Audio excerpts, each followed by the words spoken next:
and the Song. I shot an arrow into the air. It fell to earth, I knew not where, for so swiftly it flew, the sight could not follow it in its flight. I breathed a song into the air. It fell to earth, I knew not where, for who has sight so keen and strong that it can follow the flight of song? Long, long afterward, in an oak, I found the arrow still unbroke, and the song from beginning to end I found again in the heart of a friend. Let dogs delight to bark and bite. Let dogs delight to bark and bite, for God hath made them so. Let bears and lions growl and fight, for 'tis their nature to. But, children, you should never let such angry passions rise. Your little hands were never made to tear each other's eyes. Little things. Little drops of water, little grains of sand, make the mighty ocean and the pleasant land.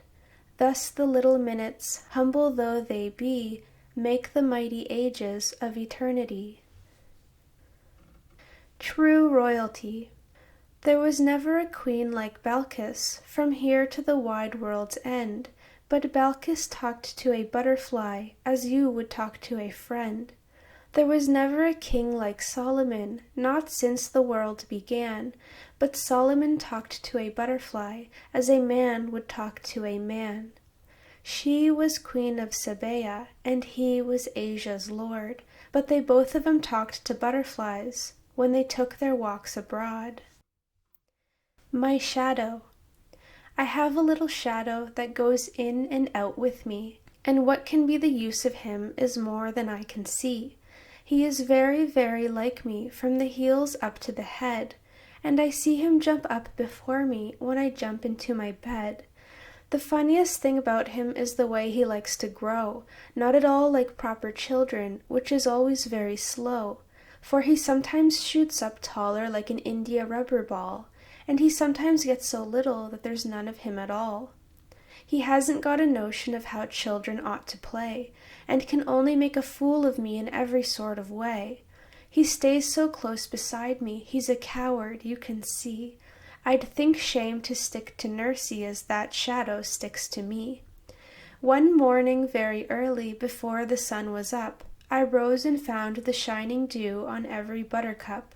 But my lazy little shadow, like an errant sleepyhead, had stayed at home behind me and was fast asleep in bed. Little white lily. Little white lily sat by a stone, drooping and waiting till the sun shone. Little white lily, sunshine has fed, little white lily is lifting her head. Little white lily said, "It is good." Little white lily's clothing and food. Little white lily dressed like a bride, shining with whiteness and crowned beside. Little white lily, drooping with pain, waiting and waiting for the wet rain. Little white lily holdeth her cup, rain is fast falling and filling it up. Little white lily said, "Good again, when I am thirsty to have the nice rain. Now I am stronger, now I am cool, heat cannot burn me, my veins are so full." Little white lily smells very sweet, on her head sunshine, rain at her feet. Thanks to the sunshine, thanks to the rain, little white lily is happy again. The boy who never told a lie. Once there was a little boy with curly hair and pleasant eye, a boy who always told the truth and never, never told a lie. And when he trotted off to school, the children all about would cry, "There goes the curly-headed boy, the boy that never tells a lie." And everybody loved him so, because he always told the truth, that every day as he grew up 'twas said, "There goes the honest youth." And when the people that stood near would turn to ask the reason why, the answer would be always this, because he never tells a lie. If I had but 2 little wings. If I had but 2 little wings, and were a little feathery bird, to you I'd fly, my dear. But thoughts like these are idle things, and I stay here. But in my sleep to you I fly, I'm always with you in my sleep. The world is all one's own, and then one wakes, and where am I? All alone. The violet. Down in a green and shady bed a modest violet grew. Its stalk was bent, it hung its head, as if to hide from view. And yet it was a lovely flower, no colours bright and fair. It might have graced a rosy bower, instead of hiding there. Yet there it was content to bloom, in modest tints arrayed, and there diffused its sweet perfume within the silent shade. Then let me to the valley go, this pretty flower to see, that I may also learn to grow in sweet humility. The rainbow. My heart leaps up when I behold a rainbow in the sky. So it was when my life began, so it is now I am a man. So be it when I shall grow old, or let me die. The child is father of the man, and I could wish my days to be bound each to each by natural piety. The nightingale and the glowworm. A nightingale that all day long had cheered the village with its song, nor yet at eve his note suspended, nor yet when eventide was ended, began to feel, as well he might, the keen demands of appetite, when, looking eagerly around, he spied far off upon the ground a something shining in the dark, and knew the glowworm by his spark. So, stooping down from hawthorn top, he thought to put him in his crop. The worm, aware of his intent, harangued him thus, right eloquent. Did you admire my lamp, quoth he, as much as I your minstrelsy? You would abhor to do me wrong, as much as I to spoil your song, for 'twas the self-same power divine taught you to sing and me to shine, that you with music, I with light, might beautify and cheer the night. The songster heard his short oration, and warbling out his approbation, released him, as my story tells, and found a supper somewhere else. The butterfly and the bee.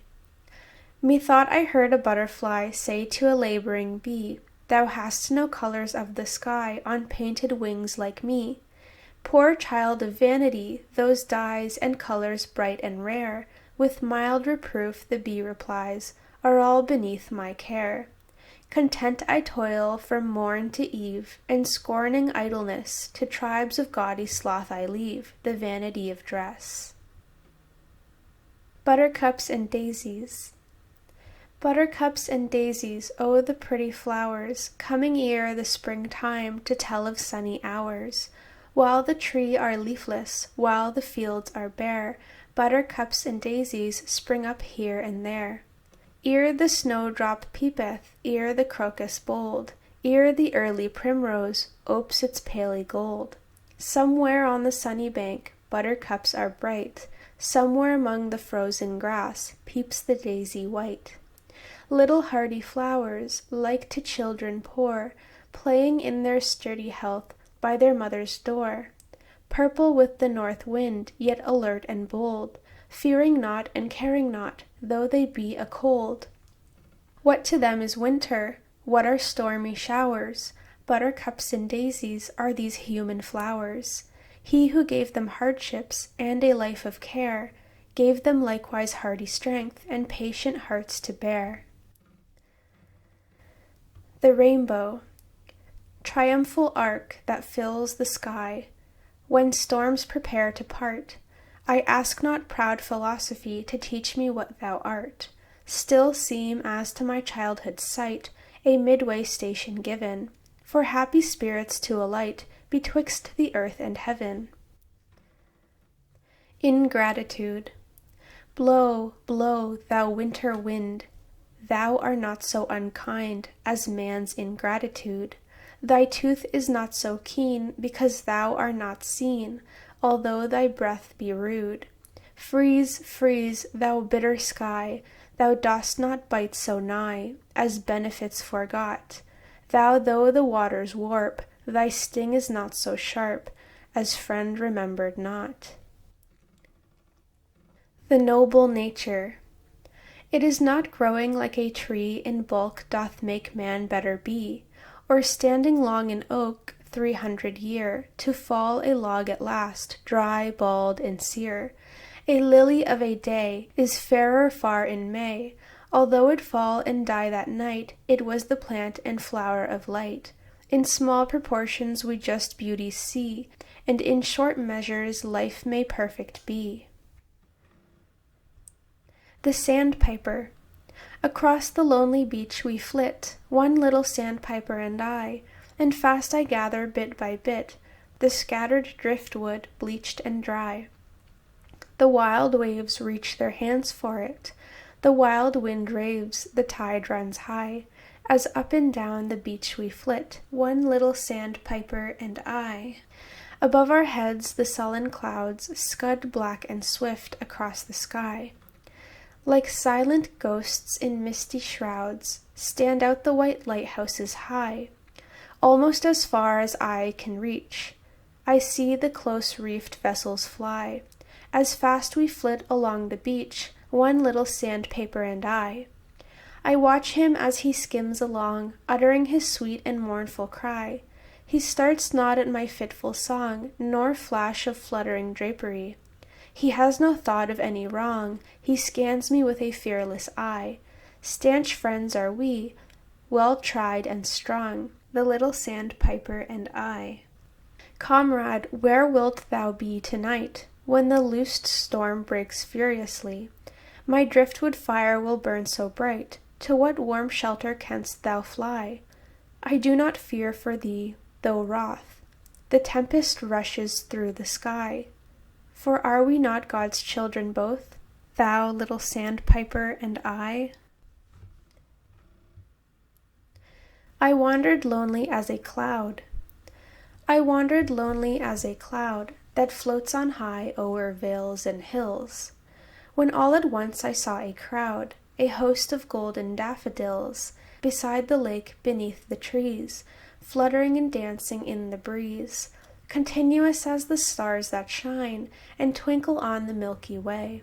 They stretched in never-ending line along the margin of a bay.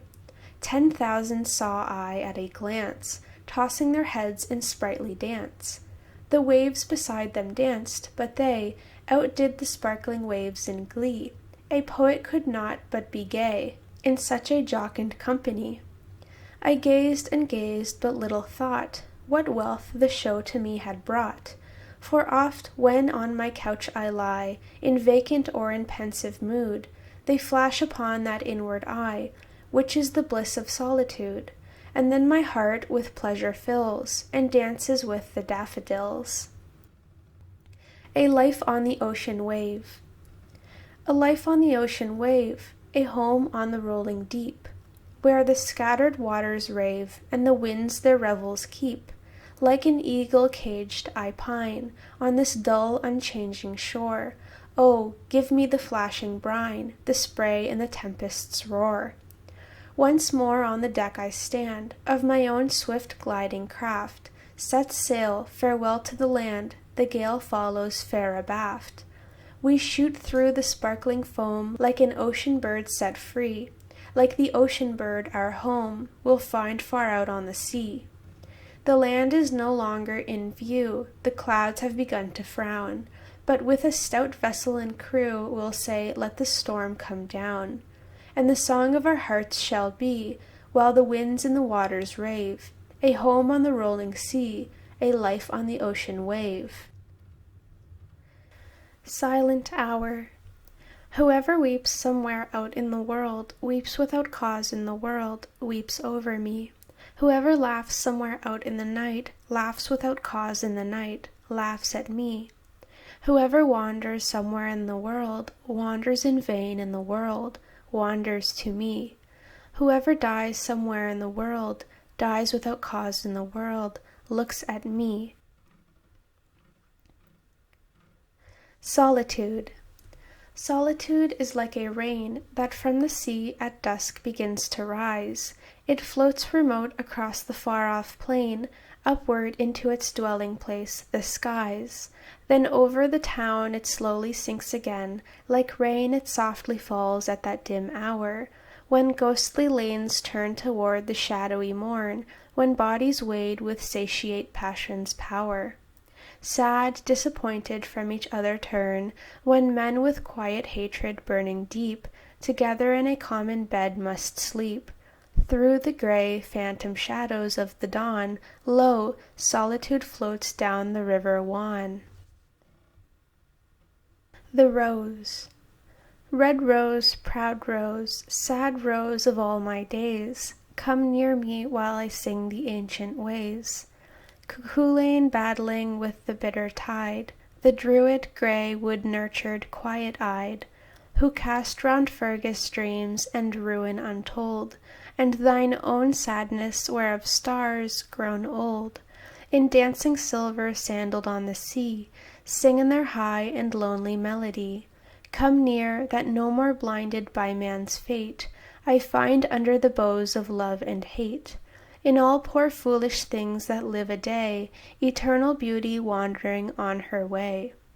Come near, come near, come near, ah, leave me still, a little space for the rose breath to fill, lest I no more hear common things that crave, the weak worm hiding down in its small cave, the field mouse running by me in the grass, and heavy mortal hopes that toil and pass, but seek alone to hear the strange things said by God to the bright hearts of those long dead, and learn to chant a tongue men do not know. Come near, I would, before my time to go. Sing of old ire and the ancient ways, red rose, proud rose, sad rose of all my days. The Rose of the World. Who dreamed that beauty passes like a dream? For these red lips, with all their mournful pride, mournful that no new wonder may betide, Troy passed away in one high funeral gleam, and Usna's children died. We in the labouring world are passing by, amid men's souls that waver and give place, like the pale waters in their wintry race. Under the passing stars' foam of the sky lives on this lonely face. Bow down, archangels, in your dim abode, before you were or any hearts to beat. Weary and kind one lingered by his seat. He made the world to be a grassy road before her wandering feet. The Rose of Peace. If Michael, leader of God's host, when heaven and hell are met, looked down on you from heaven's doorpost, he would his deeds forget. Brooding no more upon God's wars, in his divine homestead, he would go weave out of the stars a chaplet for your head. And all folk seeing him bow down and white stars tell your praise, would come at last to God's great town, led on by gentle ways. And God would bid his warfare cease, saying all things were well, and softly make a rosy peace, a peace of heaven with hell. When you are old. When you are old and grey and full of sleep, and nodding by the fire, take down this book, and slowly read, and dream of the soft look your eyes had once, and of their shadows deep. How many loved your moments of glad grace, and loved your beauty with love false or true. But one man loved the pilgrim soul in you, and loved the sorrows of your changing face, and mending down beside the glowing bars, murmur a little sadly how the love fled, and paced upon the mountains overhead, and hid his face amid a crowd of stars. The White Birds. I would that we were, my beloved, white birds on the foam of the sea. We tire of the flame of the meteor before it can fade and flee, and the flame of the blue star of twilight hung low on the rim of the sky has awakened in our hearts, my beloved, a sadness that may not die. A weariness comes from those dreamers, dew-dabbled, the lily and rose. Ah, dream not of them, my beloved, the flame of the meteor that goes, or the flame of the blue star that lingers hung low in the fall of the dew, for I would we were changed to white birds on the wandering foam, I and you. I am haunted by numberless islands, and many a Danaan shore, where time would surely forget us, and sorrow come near us no more. Soon far from the rose and the lily, and fret of the flames would we be, were we only white birds, my beloved, buoyed out on the foam of the sea. Trees. I think that I shall never see a poem lovely as a tree whose hungry mouth is pressed against the earth's sweet flowing breast, a tree that looks at God all day, and lifts her leafy arms to pray, a tree that may in summer wear a nest of robins in her hair, upon whose bosom snow has lain, who intimately lives with rain. Poems are made by fools like me, but only God can make a tree. Vision. Homer, they tell us, was blind and could not see the beautiful faces, looking up into his own and reflecting the joy of his dream. Yet did he seem gifted with eyes that could follow the gods of their holiest places. I have no vision of gods, not of Eros with love arrows laden, Jupiter thundering death, or of Juno his white-breasted queen. Yet have I seen all of the joy of the world in the innocent heart of a maiden. Love's Lantern. Because the road was steep and long, and through a dark and lonely land, God set upon my lips a song, and put a lantern in my hand. Through miles of weary miles of night, that stretch relentless in my way, my lantern burns serene and white, an unexhausted cup of day. O golden lights and lights like wine, how dim your boasted splendors are! Behold this little lamp of mine, it is more star-like than a star.